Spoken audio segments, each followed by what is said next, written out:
comic books, video games, anime, sci-fi.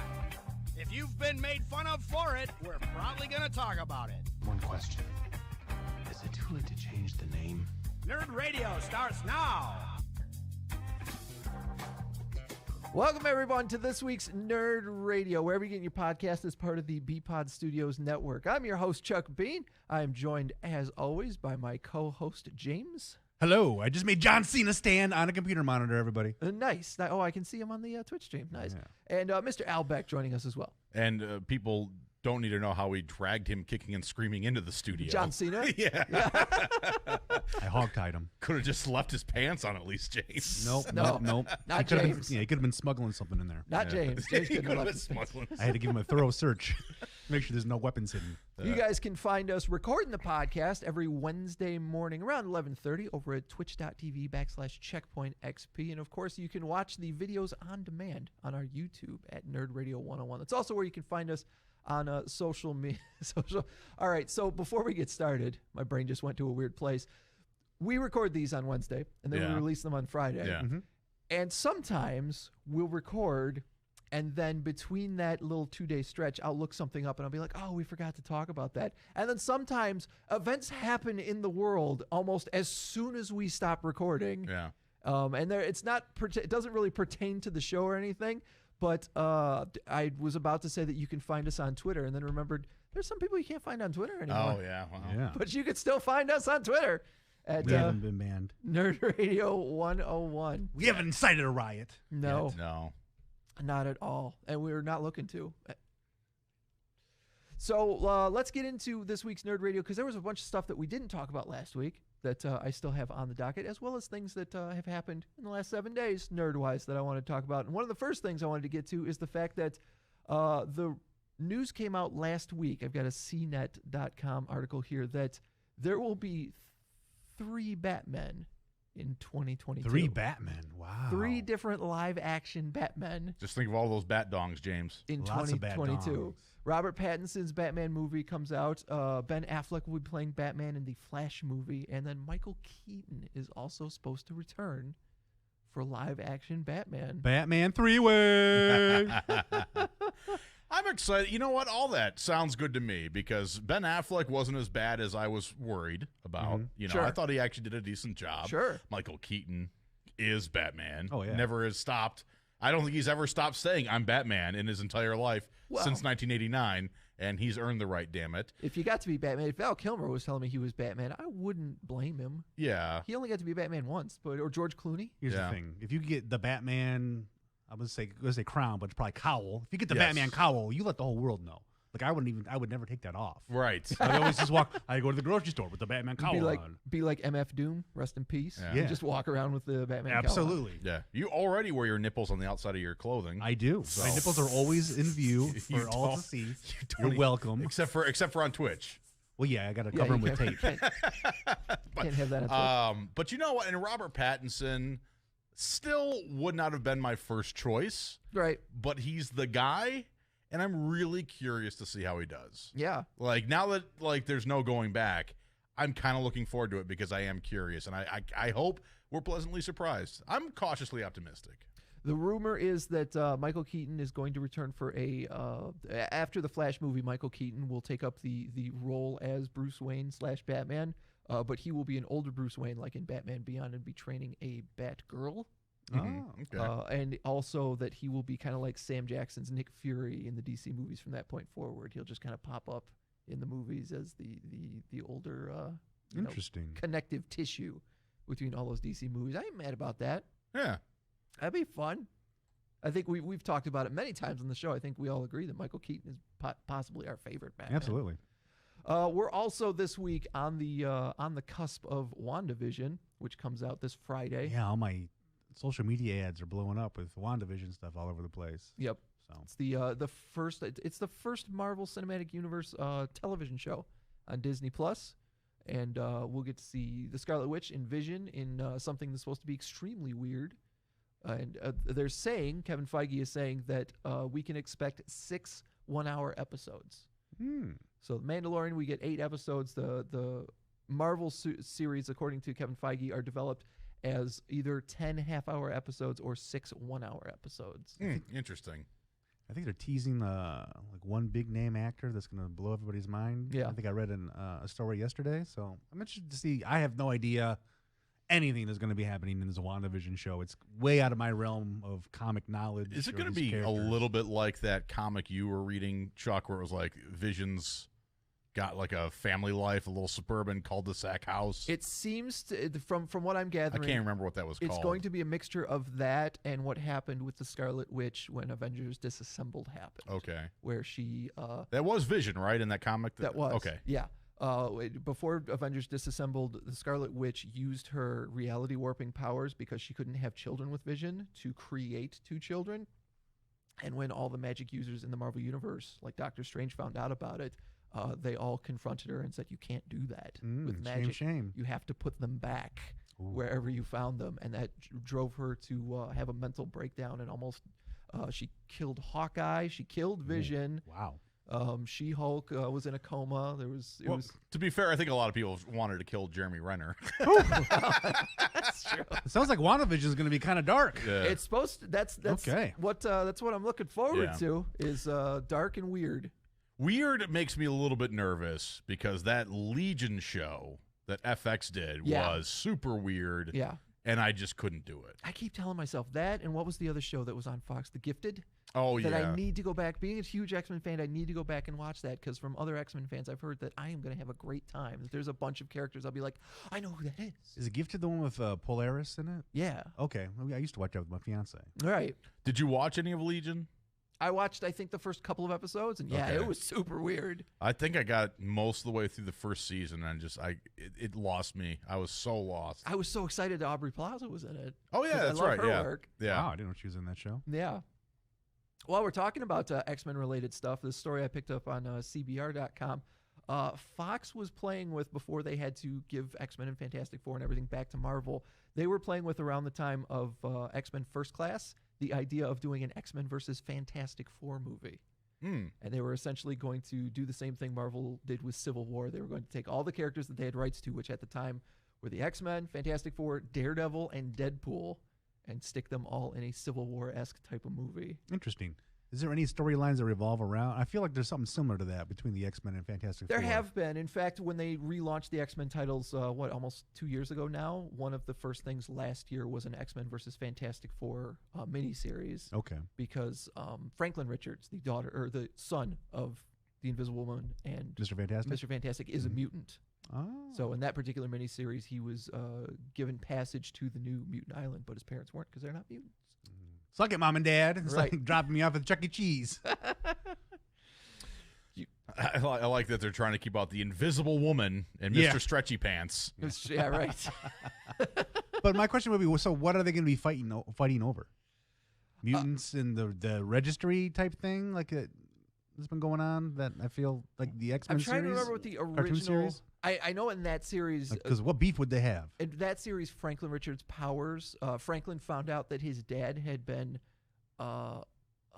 limiting his powers, like through a device that he was wearing, or He's got through like his costume. a governor or something, huh? Yeah, exactly. Because Franklin Richards' powers is much like Scarlet Witch to like recreate reality. Oh, okay. Like back in the 90s, there was a big event called Onslaught where the villain killed the Avengers, the Fantastic Four, and Franklin Richards recreated them in a pocket universe. And that was the in-universe explanation for them handing the keys over to Jim Lee and Rob Liefeld to do a year's worth of 4 books of the main of those Marvel Universe characters. Jim Lee was there to draw the feet.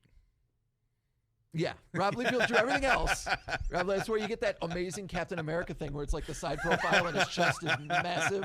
Yeah. That's the Rob Liefeld Captain America. But yeah, Jim Lee was there to finish up on the feet for that one. Yeah.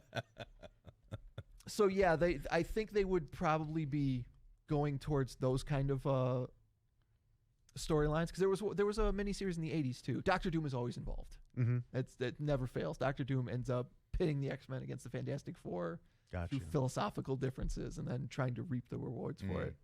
But something we didn't get, but who knows? Fantastic Four and X-Men eventually showing up in the MCU. I was going to say, now it's all under that umbrella, so... Man, I hope I get to see another good X-Men MCU movie before I die. I hope Yeah. it doesn't take too long. Dude, I hope we get to see a good Fantastic Four movie. That would at be some great, point, too. because I think that's in the works with Disney. Yeah. So That's Yeah. that's the good thing is if they end up doing that storyline or whatever, or the probably a good thing that they didn't make that happen because it sounds interesting, Mm-hmm. but Fox just kept screwing up the Fantastic Four, Yeah. and I thought the First Class movies were really good. Yeah, they're fun. for X-Men, but Until you get to the ends. Well, Dark true. Phoenix ain't great. Apocalypse is kind of a mess. But it seems like those other companies kept screwing it up, so maybe it's better that they didn't get to that. Yeah. What else did I have here? Oh well, speaking of companies screwing stuff up, so we discussed Wonder Woman 84 last week. We weren't big fans. Yeah. Mike Pandoff, who was here on the show, who actually was a big fan. Apparently, Warner He'll Brothers, never be back again. never for it. again because we disagree with them. Apparently, Warner Brothers submitted 1984 for every category at the Oscars this year. Did they? Come on. So you choose what categories you want to submit your films in? I guess you. Can, I can't hate on them for that because I would put all my films in every category. Oh, absolutely. Yeah, you would think so, right? You know? I guess it comes down to you can choose which movies that you want to say, hey, maybe check this one out. Maybe we think this was the best one we put out. Best this year, foreign kind film, of. absolutely. Oh, maybe like the studio picks theirs. Yeah. And And then the Academy is like, okay, we'll take that under consideration, but we really had our eyes on this movie over here. And so they submitted Wonder Woman 84 for absolutely every category. Wow. Shoot your shot, I guess. Okay, well, James, you didn't hate it. No, I didn't. You weren't hate crazy it. about it, but Yeah. you didn't hate it. You liked it, right, Chuck? I don't know. And No. is there anything even remotely Oscar worthy about it? I mean, can anyone? Yes, you Even know in- what's in- Oscar worthy? Chris Pine's wonderment of seeing fireworks from an airplane view. Maybe the costuming. Maybe. Maybe. I don't know. It's definitely not the special effects in that lasso. That lasso is BS. The whole Al, movie. did the Al whole ever movie's finish BS. it? No, I never You finished never it. bothered? Okay. No. Because I mean, she's got a really cool looking invisible airplane at the end. You know what I would say about Wonder Woman 84? Something that the villain had said. It was good, but it could be better. Hmm. So He did say that. there you go. Speaking of Mike Pandoff too, he was That blowing son me up. of a bitch. He was blowing me up yesterday because he was trying to convince me. He was hyping up the DC animated universe stuff because it's all on the HBO Max, and he was like, "Man, Yeah. the Constantine animated movie is super dark." I'm like, "Well, it's Constantine. Of course, it's going to be It's supposed super to be dark, yeah. But something you had sent me, or something that's on WRIF.com, is that Matt Bomer from, I believe, American Horror Story is going to be playing the Flash in the Justice Society World War II animated film Mm-hmm. that's coming up. Have you guys watched any of the DC animated movies? I have not. Okay, what about you, Al? No, I've it crossed my mind a couple of times, but I mean, God, there's so many of them too. I know there is a lot, and some of the voice acting is really good, and some of it is like the Killing Joke was a friggin' nightmare. Was it? It was so bad because the last 20, not even 20 minutes, the last like 15 to 10 minutes is the actual Killing Joke story. And then there's like 30 to 45 minutes of extra story in front of it that you have to get through Really? to get to it. And it's really has nothing to do with nothing. It's like they tried to basically pad it for time. Oh, okay. And it was kind of garbage. We don't have enough content to make us a full length feature, so let's make some stuff up. Yeah. Yeah. You know, I haven't really watched a lot of the animated stuff. I know a lot of people recommend the Harley Quinn DC animated thing. That is actually the exception to the rule, in my opinion. Yeah, That show is great. it's good. But other than that, like, I think there might have been one cartoon on where like Deathstroke was banging Harley Quinn, and I was kind of interested, and then I fell asleep, so it wasn't that great. But I haven't really been into like comic related cartoons. It's like if I'm watching a cartoon, it's like stoner content, you know, Or, yeah. or nostalgia, like the Gummy Bears, which Right. kind of falls into both. What else have I got here? Speaking of animated, so Al posted this over on our website over at WRIF.com that you can check out. So Borderlands 3 is expected to start shooting, or Borderlands the movie is expected to start shooting soon, not shart. Could be both. It could It be. could Tell be ya, both. I could shart at any moment. I had forgotten they were gonna do a Borderlands movie, and I feel like I don't want a live action Borderlands movie. Yeah, I don't know how well that's going to turn out. Yeah, I don't know about the translation there. I mean, it could be fun. It was a fun game. Oh, the games are brilliant. It's, You know. you get if the writing is there.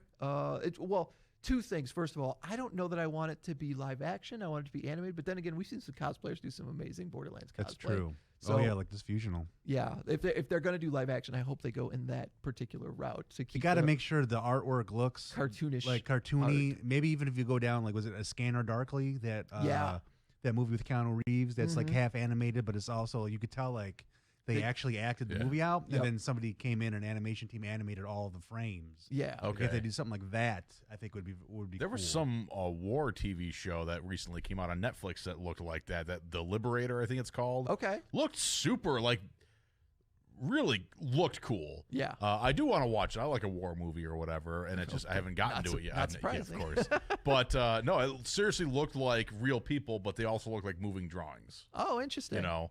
As an aside, have either of you guys watched The History of Swearing on Netflix yet? Not yet. It's on my list though. I put it on. It's 6 half-hour episodes. I put it on and just left it on, and we watched all 6 episodes over the weekend. Nice. Nicolas Cage is the host. It's fantastic. I heard it's funny. It's really funny. It's a lot like the VH1 specials, like Remember the 90s or something. They got a bunch of comedians. Like pop-up video. Okay, They I got a know bunch what of you mean. comedians Yeah. talking about different like stuff. the I Love the 90s. I got you. Yeah, Nicolas Cage will come back and move from topic to topic as far as, and each particular episode is about a specific swear word. Nice. So it's worth seeing. The other thing I wanted to bring up about the Borderlands movie, though, is they say Cate Blanchett is set to star as Lilith, and I don't know that I want many, if any, of the characters from the games to show up in a Borderlands movie. Like, if you're going to do a Borderlands movie, just do it in the universe and make new characters. I kind of get that, but I'm not familiar enough with Borderlands to know the different characters. I actually don't even know who the heck Cate Blanchett is. I know the name, but I can't put a face to her. She was in the Thor Ragnarok movie. She was Hela. Oh, okay. So she was the main villain. Yeah. Okay. Yeah, I don't know. Is she good? Is she good to play that role of Lilith? Probably. Like Handsome Jack, I think he's from Borderlands, right? He is, Like yeah. he's the only name I would recognize. Yeah.